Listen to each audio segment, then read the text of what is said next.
నేను ఎప్పుడైతే జాగృతి జనం బాట అని చెప్పి బయటికి రావాలనుకున్నానో ముందు సోషల్ మీడియాలో ఒక ప్రచారం మొదలుపెట్టింది.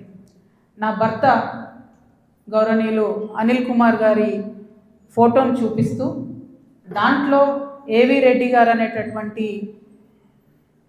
వ్యాపారవేత్త నా భర్త కలిసి ఏదో ల్యాండ్ లావాదేవీలు చేశారు.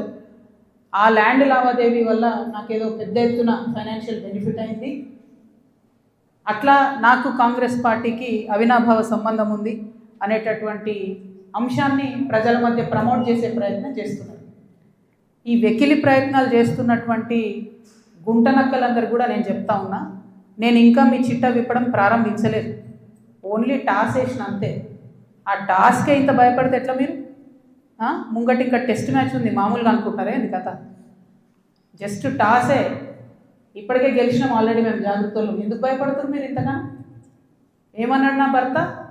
మీరు అధికారంలో ఉన్న 10 ఏళ్ళలో ఎన్నడన్నా వచ్చి మిమ్మల్ని ఒక పని అడిగినామా? మేము ఎక్కడన్నా ఎప్పుడన్నా ఒక ఫేవర్ అడిగినామా మిమ్మల్ని? ఒక్క విషయంలో అన్నా అవుట్ ఆఫ్ ద వే పోయి ఏ ఒక్క మంత్రితోని కానీ, కేసీఆర్ గారితో కానీ, కేటీఆర్ గారితో కానీ, హరీష్ రావు గారితో కానీ, నా భర్త కానీ నేను కానీ ఏమన్నా ఫేవర్ తీసుకుని ఉంటే చెప్పండి, దమ్ముంటే చెప్పండి. ఊరుకుంటుంటే తమాషాలు చేస్తున్నారు. మీరు వెకిలి ప్రయత్నాలు మానుకోండి. నేను మీ మీద చేసినటువంటి ఆరోపణలకు మీకు దమ్ముంటే, సిగ్గుంటే, ప్రజాస్వామ్యంలో ప్రజల మధ్యలో ఉండాలనుకుంటే జవాబు చెప్పండి. అంతేగాని నా మీద మొరిగేటటువంటి వాళ్ళందరినీ వదిలిపెట్టి ఏది పడుతుంది మాట్లాడితే నేను చూస్తూ ఊరుకుంటాను అనుకోవద్దు. నేనేం తప్పు చేయలేదు. బీఆర్ఎస్ ఉన్నటువంటి అధికారంలో ఉన్నటువంటి 10 సంవత్సరాలలో ప్రభుత్వం నుండి నేను ₹1 కూడా లాభం పొందలేదు. మీరు చేసినటువంటి అక్రమాలన్నీ నా మీద ఆపాదిద్దామని చూసుకుంటే నేను ఊరుకునే వ్యక్తిని కాదు. నీతి నిజాయితీ నా వైపు ఉంది కాబట్టి నేను ఇలా ధైర్యంగా కుండబద్దలు కొట్టినట్టు ఎక్కడికి పోయినా మాట్లాడుతున్నా. నాకు ఎవరితో అండర్స్టాండింగ్ లేదు, ఎవరితో వ్యాపారం లేదు. నా భర్త ఎప్పుడైతే టీఆర్ఎస్ అధికారంలోకి వచ్చిందో నేను నా భర్త ఒకటే విషయం అనుకున్నాం. అమెరికా నుండి 2004లో మేము వస్తే నేను ఉద్యమంలో ఉన్నా, ఆయన వ్యాపారంలో ఉన్నాడు. ఇల్లు గడవాలి కదా. మీ లెక్క మంది మీద వాడు దోసుకోలే. నేను ఎప్పుడు మీ లెక్క నేను ఎవరిని వాడి వసూలు చేసుకొని ఉద్యమాలు నడపలేను. సమయం సందర్భం వచ్చినప్పుడు నా నగలు కుదబెట్టి బతుకమ్మ చేసిన నేను. అందుకే ఇంత పౌరుషం నాకు. ఉద్యమంలో మీరు ఎవరెవరి దగ్గర దోసుకున్నారు, ఏ స్టూడియోల దగ్గర పోయి ధర్నాలు చేసి వాళ్ళతో కాంప్రమైజ్ అయిండు, అన్నీ తెలుసు సంగతులు. చెప్పలేదు, ఎందుకంటే సిగ్గుపోతుంది తెలంగాణ వాళ్ళదని. నవ్వేటోళ్ళ ముందట జారిపడొద్దు అన్నారు కాబట్టి చెప్పలేదు. మీరు ఊరికే తమాషాలు చేసి నాతో పెట్టుకుంటే మాత్రం మామూలు చిట్టా లేదు నా దగ్గర. ఇవాళ నేను ఫస్ట్ టీ న్యూస్కి లీగల్ నోటీస్ పంపిస్తా ఉన్నా. నా భర్త పేరు పెట్టి కృష్ణారావు అనేటటువంటి ఎమ్మెల్యే గారు ఏదైతే ప్రెస్ మీట్ పెట్టినరో, మీరేమన్నా ఆల్తు ఫాల్తు social media channel T news అంటే? శాటిలైట్ ఛానల్, మీరు ఒక పార్టీని రిప్రజెంట్ చేసే ఛానల్, కనీసం వెరిఫై చేసుకోరా? ఏది పడితే అది వేసేసుడేనా? వేరే వాళ్ళది వేస్తే వాళ్ళు ఊరుకున్నారేమో, నేను ఊరుకునేదాన్ని కాదు, ముందే చెప్తున్నాను. టీ న్యూస్కి లీగల్ నోటీస్ ఇస్తున్నాం. 1 వీక్లో పబ్లిక్ అపాలజీ చెప్పాలి బిడ్డ, పబ్లిక్ అపాలజీ. కోర్టుకి ఈడుస్తాం ఏమనుకుంటున్నారు. తర్వాత ఏలేటి మహేశ్వర్ రెడ్డి గారు, వీరికి కూడా నోటీస్ ఇస్తున్నాం, లీగల్ నోటీసు. 1 వీక్లో మీరు కూడా తప్పుడు సమాచారాన్ని ప్రజలకు ఇచ్చినందుకు, నా భర్త గారికి నా యొక్క పరపతిని దెబ్బతీసే ప్రయత్నం చేసినందుకు నాకు పబ్లిక్ అపాలజీ చెప్పాలని మహేశ్వర్ రెడ్డి గారిని డిమాండ్ చేస్తూ ఉన్నాను. అట్లానే మాధవర్ కృష్ణారావు గారిని మీరు కూడా 1 వీక్ లోపల అపాలజీ చెప్పాలి, లేకపోతే కోర్టుకి ఈడుస్తాం, కోర్టు నుండి క్షమాపణ చెప్పిస్తాం. ఇది నాకు సంబంధం లేని వ్యక్తులు. నేను జాగృతి జనంబాట కార్యక్రమంలో పోతా ఉంటే సడన్గా సోషల్ మీడియాలో ప్రచారం ప్రారంభమవుతుంది. వెంటనే ఏలేటి మహేశ్వర్ రెడ్డి గారు బీజేపీ ఫ్లోర్ లీడర్, ఆయనకి ఏం పనో నాకు అర్థం కాదు, ఆయనకు నాతోనేముందో అర్థం కాదు, నన్నంటే పొలిటికల్గా ఆయనకి ఏం లాభం వస్తుందో నాకు అర్థం కాదు. ఆయన బయటకు వచ్చి సీరియస్గా ప్రెస్ మీట్ పెట్టిండు. ఓకే, ఏం పెడతాడు ప్రెస్ మీటు? ఒక ఫోటో ఉన్న కాపీ తీసుకొని నా భర్తది, దాంట్లో ఏవి రెడ్డి గారి పేరు ఉంది, అది చూపించుకుంటే ఇగో వీళ్ళకి వ్యాపారాలు ఉన్నాయని చెప్తుంటాడు. అసలు ఆయనకి ఏం సంబంధం? అది ఏమన్నా పొలిటికల్ ఇష్యూవా? ఎందుకు మాట్లాడిండు? ఓకే, అంటే దీని వెనుక ఉన్న స్ట్రాటజీ చేసేసి తెలంగాణ ప్రజలు అర్థం చేసుకోవాలి. హరీష్ రావు గారు, బీఆర్ఎస్ పార్టీ ఏదైతే నా మీద దుష్ప్రచారం చేయాలనుకుంటున్నారో అది ఏలేటి మహేశ్వర్ రెడ్డి గారి నోటి నుండి వస్తుంది, బీఆర్ఎస్ పేడ్ సోషల్ మీడియా నోటి నుండి వస్తుంది, ఆ తర్వాత కృష్ణారావు గారు లాంటి ఎమ్మెల్యేల నోటి నుండి వస్తుంది. అంటే వీళ్ళందరూ ఒక స్ట్రాటజికల్గా ఏంటంటే ఆడపిల్ల బయట తిరుగుతుంది, ఈమెకు అన్ని విషయాలు అర్థమవుతున్నాయి, ప్రజలు వచ్చి చెప్పుకుంటున్నారు, బాధితులు వచ్చి చెప్పుకుంటున్నారు, ఈమె ఇంకా చెప్తే భయం అవుతుంది, మాకు ఇబ్బంది అవుతుంది అని చెప్తున్నారు. నేను మీలాగా పారిపోయే పిరికిపందని కాదు. మీరు ఏదైతే నా భర్త ఫోటో చూపించి మాట్లాడుతున్నారో ఆ ల్యాండ్కి సంబంధించి ప్రతి ఒక్క విషయాన్ని ఇవాళ నేను తీసుకొని వచ్చిన. ఇవాళ నేను ఎట్లా ట్రాన్స్పరెంట్గా క్లారిటీ ఇస్తున్నానో నేను చేసే ఆరోపణల మీద మీరు కూడా అట్లనే క్లారిటీ ఇవ్వాలని చెప్పి నేను డిమాండ్ చేస్తూ ఉన్నాను. ముందుగా మీరు ఏదైతే కాపీ చూపిస్తున్నారో మా హస్బెండ్ది ఏవి రెడ్డి గారిది ఉన్నటువంటిది, అది 2 సర్వే నంబర్లకు సంబంధించినటువంటి ల్యాండ్. ఇది అదేంటంటే 2010/2, 2010/3 అనేటటువంటి భూమి. దీనికి 1975 నుండి కూడా ఈ భూమికి కంప్లీట్గా పట్టాలు ఉన్నాయి, దానికి పాస్బుక్లు ఉన్నాయి, కంప్లీట్గా ఇది ప్రైవేట్ ల్యాండ్. ఈ ప్రైవేట్ ల్యాండ్లో 4 వ్యక్తులు, 4 కొడుకులు, వాళ్ళకి మనిషి 4 ఎకరాలు వచ్చినాయి. ఈ మనిషి 4 ఎకరాలు వచ్చినటువంటి ఈ భూమిని అక్కడ ఒక కంపెనీ ఉంది, టేకంషా అనే కంపెనీ. ఆ టేకంషా అనే కంపెనీకి 37 ఎకరాలు ప్రభుత్వము అమ్మింది ల్యాండ్ ఒకప్పుడు. వాడేం చేసిండు, ఆ అమ్మిన ల్యాండ్తో పాటు ఈ ప్రైవేట్ వాళ్ళ భూమి కూడా లోపలేసుకొని కాంపౌండ్ వాళ్ళు పెట్టుకున్నాడు. ఈ ప్రైవేట్ వాళ్ళంతా కాంపౌండ్ వాళ్ళకి పోయింది కాబట్టి వాళ్ళంతా ఈ రియల్ ఎస్టేట్ వ్యాపారంలో ఉన్నటువంటి మా హస్బెండ్ ఇంకా కొంతమంది దగ్గరకు వచ్చారు. ఈ 16 ఎకరాల భూమికి దాదాపు ఒక 20 మంది ఆ భూమిలో ఉన్నారు. అందులో మా భర్త కంపెనీ కూడా ఒకటి. ఇది మొత్తం ప్రైవేట్ ల్యాండ్ మాది, నువ్వెట్లా కాంపౌండ్ లోపల పెట్టుకుంటావు అని చెప్పి ఒక 9 ఏళ్ళు నడిచినట్టుంది ఈ డిస్ప్యూట్ నాకు తెలిసి. ఇది మా ల్యాండ్ అని వీళ్ళు, కాదని వాళ్ళు.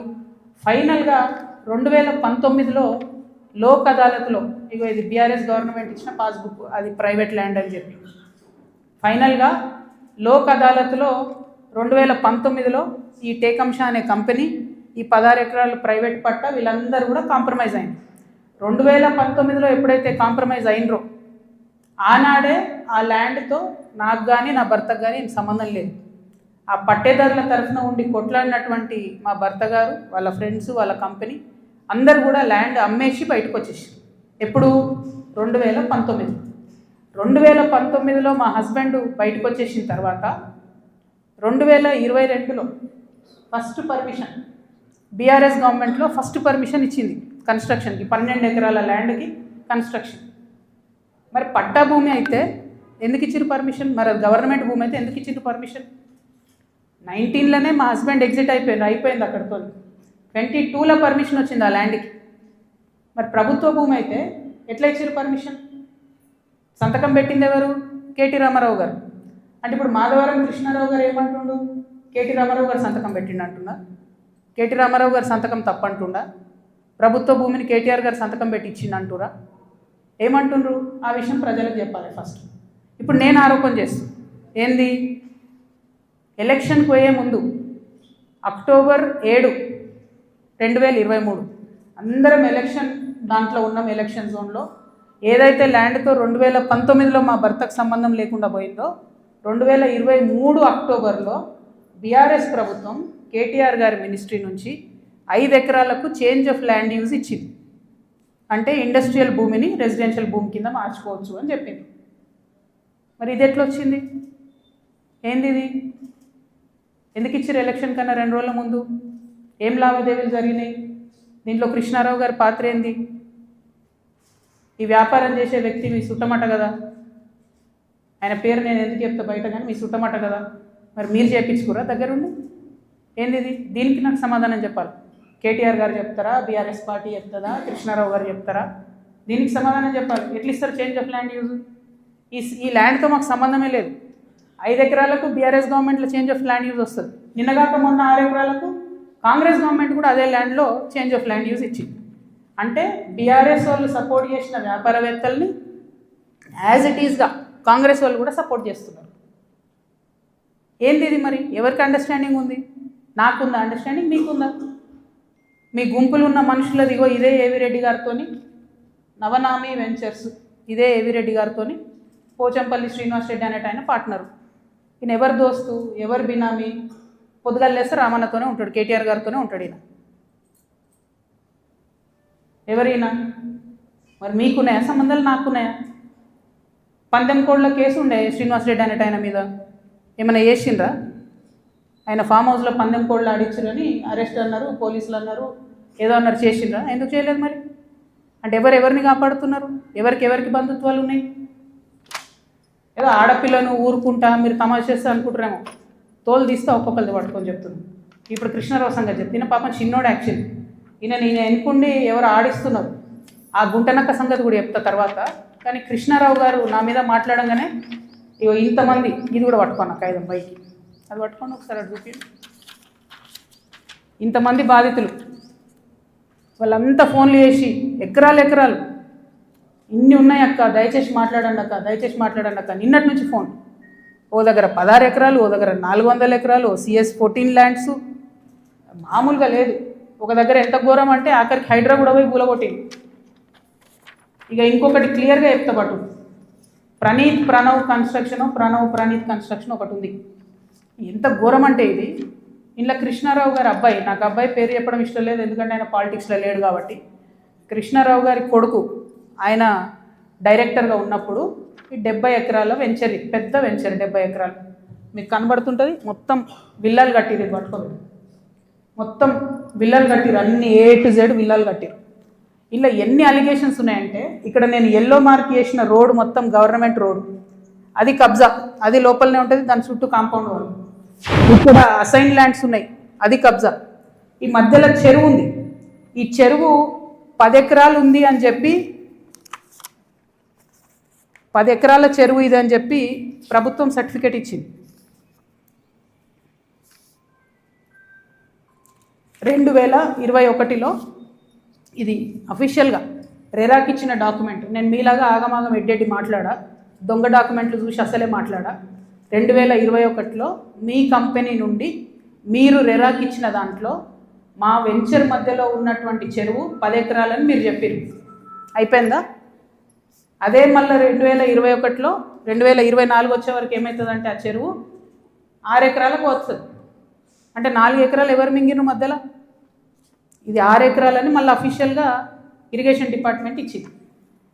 ఇప్పుడు ఇంకా ఘోరం ఏంటంటే, ఈ మొత్తం 71 ఎకరాల ఈ సామ్రాజ్యంలో చుట్టూ కాంపౌండ్ వాల్ కట్టింది.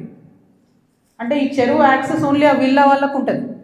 యాక్చువల్లీ అది ఊరిది చెరువు, అంటే మీ అయ్యా జాగిరా, చెరువు లోపలేసుకొని చుట్టూ కాంపౌండ్ వాల్ పట్టుకుంటే ఆ ఊరు వాళ్ళు వాడుకోవద్దా చెరువును? హైడ్రాకి దమ్ముంటే రేవంత్ రెడ్డి గారికి కానీ గవర్నమెంట్లో ఉన్న వ్యక్తులకి ఈ వెంచర్తో సంబంధం లేకపోతే యాక్సెస్ ఓపెన్ చేయండి, దానికి ఓపెన్ చేయండి. చెరువు మధ్యలో ఉంటుంది, చుట్టూ విల్లా, ఎక్కడికక్కడ KGF సామ్రాజ్యాలు. ఇవాళ జవాబు ఎందుకు ఇస్తున్నా అంటే, నేను మీలాగా వెన్ను చూపించి పారిపోయే వ్యక్తిని కాదు. నా మీద వచ్చిన అలిగేషన్కి అవుట్ రైట్గా సమాధానం చెప్పే వ్యక్తిని. నా జాగృతి కార్యకర్తలందరికీ కూడా, తెలంగాణ ప్రజలందరికీ కూడా నేను క్లారిటీగా చెప్తున్నాను, 10 ఏళ్ళ BRS పాలనలో నాకు ఏ దాంతో కూడా సంబంధం లేదు. నన్ను నిజామాబాద్ వరకు పరిమితం చేసిండ్రు. 5 ఏళ్ళే నేను యాక్చువల్గా ఉన్నది పవర్లో. ఆ 5 ఏళ్ళు ఎంపీగా ఉన్నప్పుడు ఢిల్లీ, నిజామాబాద్, హైదరాబాద్. నా మొత్తం ట్విట్టర్ చూసుకోండి, నా క్యాలెండర్ చూసుకోండి. ఇప్పుడు ఎట్లయితే జనంబాట పేరు పెట్టుకొని ప్రతిరోజు తిరుగుతున్నానో, అప్పుడు కూడా నేను మన ఊరు మన MP పేరుతోని నిరంతరం ప్రజల మధ్యలో ఉన్నా. పైరవేలు చేసుకోలే నేను ఎప్పుడు. నేను చాలా గర్వంగా ఫీల్ అయినా. నేను తెలంగాణ నుండి మొదటి ఎంపీగా పార్లమెంట్కి పోయినా. కొట్లాడుతుంటే మీ పిచ్చిలేసినట్టు గంటలు ఒరుతుంటే మీ పార్లమెంట్లో ఎంత ఫైట్ చేసినాం స్టేట్ కోసం. మీరేమో మేము ఆడ ఢిల్లీలో కొట్లాడుతుంటే ఇక్కడ AC ఆఫీస్లా ఉండి పందికొక్కుల్లాగా కేసీఆర్ గారు నీడనే ఏరి ప్రజల సొమ్ము తిన్నది కాకుండా ఉల్టా నా మీద వెకిలి ప్రయత్నాలు వేస్తే మాత్రం ఒక్కొక్కరిది కాళ్ళు ఇరగొడతా చెప్తున్నాను. నాకు ఇట్లాంటి భాష మాట్లాడడం ఇష్టం ఉండదు. ఇవాళ మాట్లాడక తప్పని పరిస్థితి అవుతుంది. లేనిపోని అంటగట్టకండి. 10 ఏళ్లలో ఎన్నడూ ఎవరు గవర్నమెంట్లో నా భర్త పేరు వినలేదు. ఇవాళ మీరు ఆయన మీద అలిగేషన్ చేస్తున్నారు. ఆయన ఫోన్ ట్యాప్ చేస్తారు, సిగ్గుండాలి, ఇంటర్లో ఫోన్ ట్యాప్ చేస్తారు, ఇటువంటి వెధవ ప్రచారాలు చేస్తారు. ఇంకా కళ్ళు చల్లబడతలేవా మీకు? పార్టీలకి నిలగొట్టారు కదరా బయటికి, ఇంకేంది? నేను ఊరుకునేదాన్ని కాదు బిడ్డ, చెప్తున్నా. ఇప్పుడే మొదలుపెట్టినా. మీరు సెయింట్ గోబెన్ సంగతి చెప్పండి, వాసవికి ఇచ్చినటువంటి 100 భూములు ఉన్నాయి. ఇవాళ గవర్నమెంట్ని కాంగ్రెస్ గవర్నమెంట్ అంటారు కదా మీరు, హిల్ట్ పాలసీ పెట్టి దారాదత్తం చేస్తున్నారని. దానికి కిటికీలు తెరిచింది ఎవరు? దానికి బీజం వేసింది ఎవరు? డిస్టిలరీ భూములు అమ్మినరా? లీజ్కి ఇచ్చిన భూములు. లీజ్కి ఇచ్చిన భూములల్లో ప్రజలకు డబుల్ బెడ్రూమ్ ఇల్లు కట్టియాలి, హాస్పిటల్ కట్టాలి, స్కూళ్ళు కట్టాలి. ఇండస్ట్రీ తీసేస్తే ప్రైవేట్ వ్యక్తులకు ఎట్లా అమ్మేందు? దాని మీద సంతకం పెట్టింది ఎవరు? కేటీఆర్ గారు కాదా? చాలా కంపెనీలు ఉన్నాయి, మీరు కూడా సెలెక్టివ్గా లీజ్కి ఇచ్చారు కదా.